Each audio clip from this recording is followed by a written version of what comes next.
Travis Wayne Goodsell, the church's lawyers, Curtin and McConkie, have still failed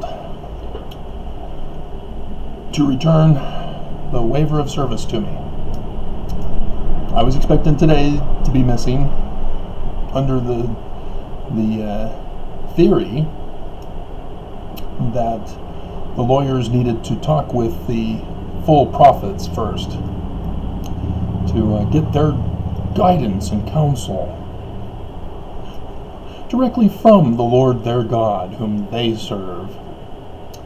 And it ain't the real God. And so that was yesterday when their meeting was. And so if the brethren said, this is what we want you to do, then the lawyers would have sent it today, which means I won't get it until Monday. And so let's check Church Newsroom and see if there's any late breaking news stories other than the one we found yesterday. Let's see, Church of Jesucristos de los Últimos Días. Alright. Church Newsroom. While I was waiting for the mailman to arrive, I was checking my emails, and I had to communicate with a man in Germany who's kind of confused because he found a YouTube video by Klingon Skousen's son, Royal Skousen, about how Joseph Smith is not a translator, and he doesn't use translation at all in anything, and that what he does is just revelation. Oh my God. So I had to apologize to this poor troubled Mormon who has left the church and console him with the fact that I'm responsible for that. My decipherment of Paleo-Hebrew has caused chaos in the church, as the church tried to have me disappeared and did a cover-up job with their gospel topics essays, and in which they confess that Joseph Smith is not a translator. He was a complete fraud. He just got revelation. He made it all up. Despite me coming to the church saying, hey, I deciphered Paleo-Hebrew. It's looking like Joseph Smith was right on target after all with his King Foley Discourse translation. Is there anything else that Joseph Smith has done with translations that you guys might know about that we, the public, don't? Remember, born and raised Mormon. Because of the translation history in the church, I wanted to know. None of the prophets had any translation abilities and produced nothing in regards to anything of the ancient world. And I wanted to know, how did Joseph Smith do it? What's his translation process? You know, I then took French in high school as my language requirement to graduate, and so I was aware of the translation process. But the church continues to say, and they keep it all secret. If you notice in conferences, and if they make it to this conference, pay attention, listen very carefully, when we all give our sustaining vote, which is nowhere in Scripture, nowhere. Read over section 107, verse 22. Read it. There is no such thing as a sustaining vote. There's a vote that's supposed to take place, but we never do it. And then the church sustains. Huh. Why is that? But nowhere do any of the prophets, especially the head CEO of the corporation, ever get called a translator. It's only prophet, seer, revelator. And they've done nothing with those either. I've had to do it all because of their neglect. And so, no, I'm not seeing any news things here. They have the old news about how they're giving to charities.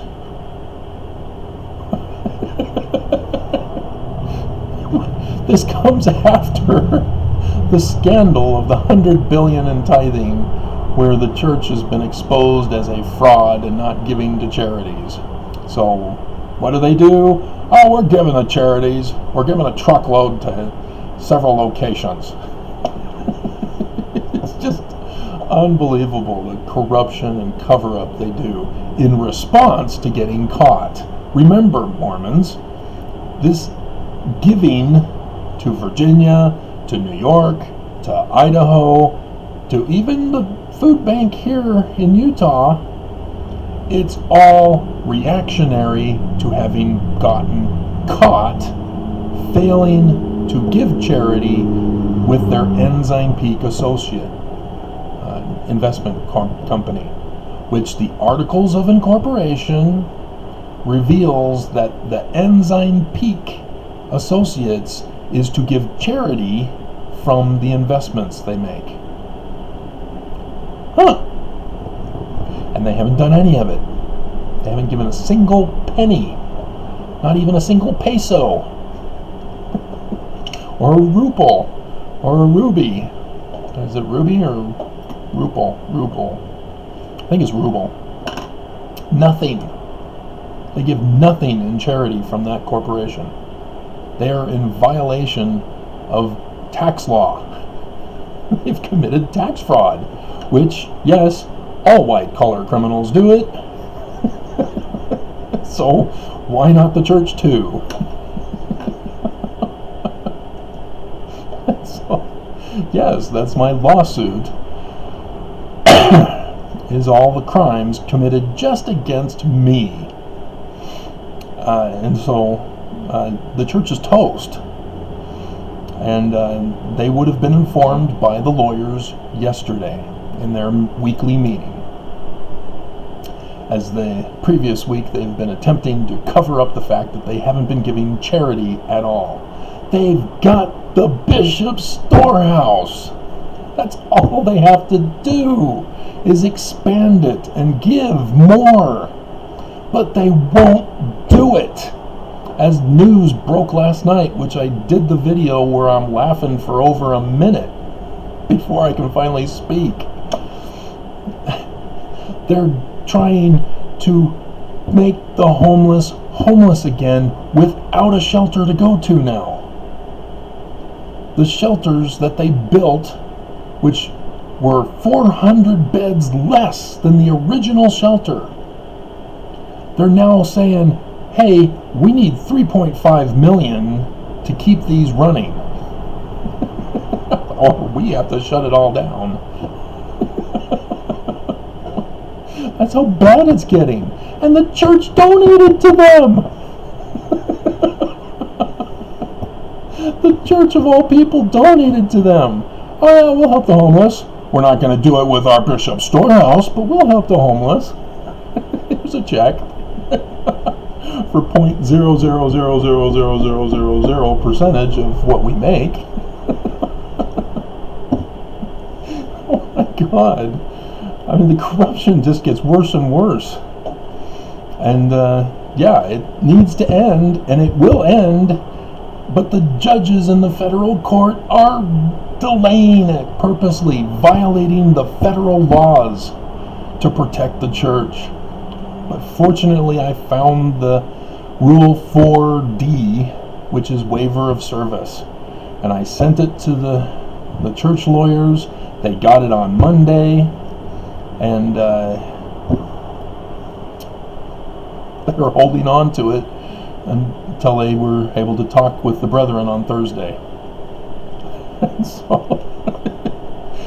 so the deadline for their response in the court is the 30th of March at midnight.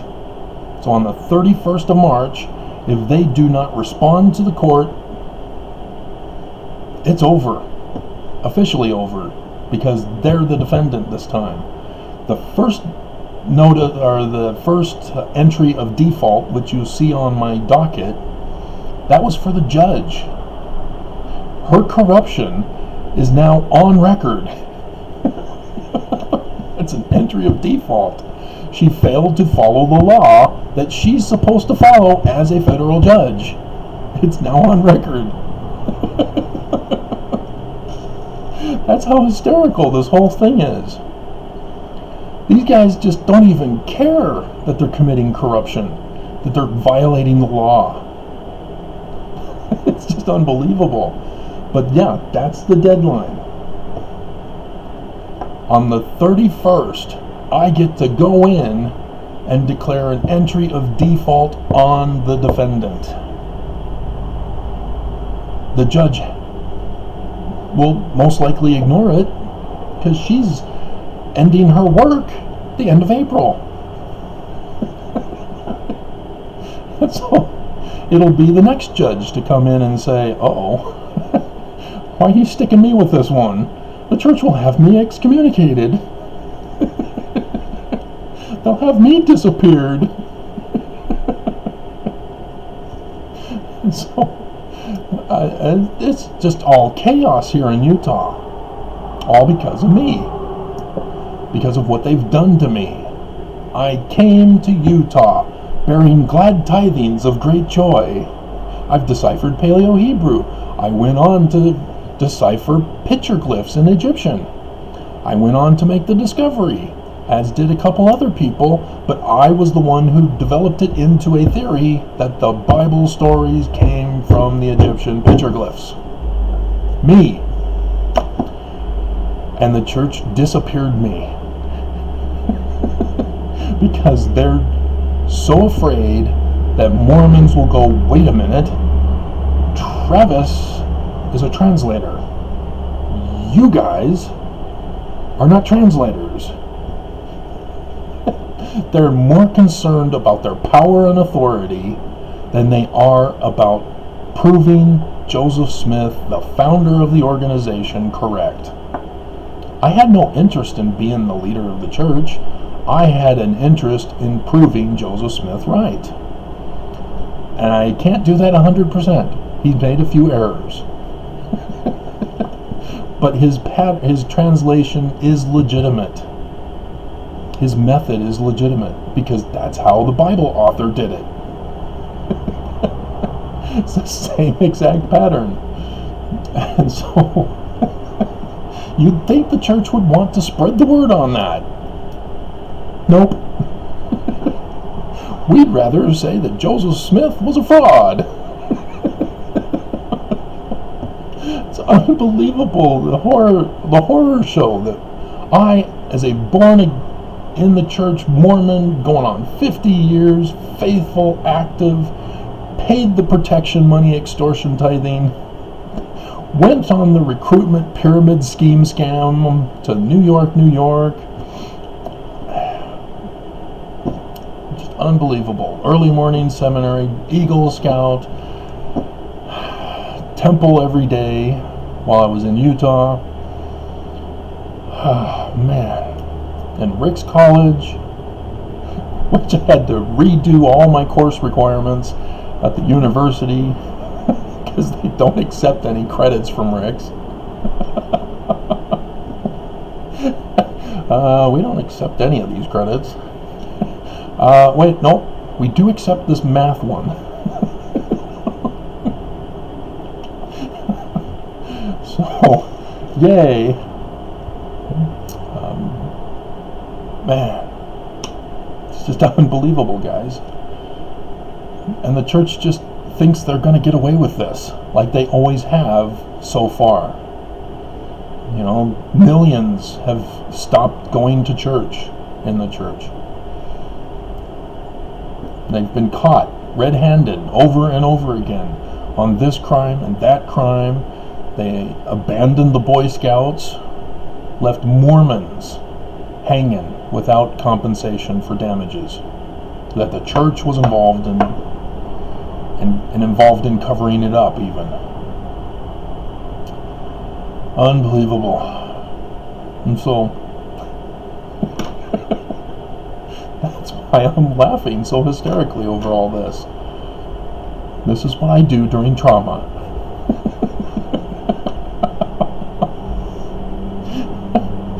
And so, if somebody were to point a gun at my head, I'd be busting out laughing. Stop laughing! I'm gonna do it! I'm gonna pull this trigger! It's just hilarious. Oh man. But like I said, guys, the church hates all of us. They don't like any of us. We're just chattel to them. They want nothing to do with us. They give because they're told to. Because people get mad. It's just unbelievable. And once you have that understanding that these guys aren't men of God, that they're only in it for their own self-interest. And I'm going to do this video about Joseph Smith's 19 July 1840 speech. I've included it in another video, but it was so long you probably gave up on me before listening to it. So I'm going to do just that portion alone. And you'll see the difference between Joseph Smith's vision for Zion versus what we currently have in Utah. It's like night and day. Literally, night and day. That's how different it is from what Joseph wanted for the last days and what the church is doing. The church isn't prepared at all for anything. Their welfare square, they can't handle a national emergency, let alone a world emergency. They can't even handle a state emergency. They're not prepared. In the Boy Scouts, becoming an Eagle Scout, I was taught, be prepared. Leave a place better than when you found it. And the church is not even bothering to follow those mottos and examples of living your life, being a better person. They don't care. They get a comfy lifestyle with a regular paycheck when they're supposed to not get paid. It's a lay ministry. If they had set up Zion the way Joseph Smith did, they would be a lay ministry.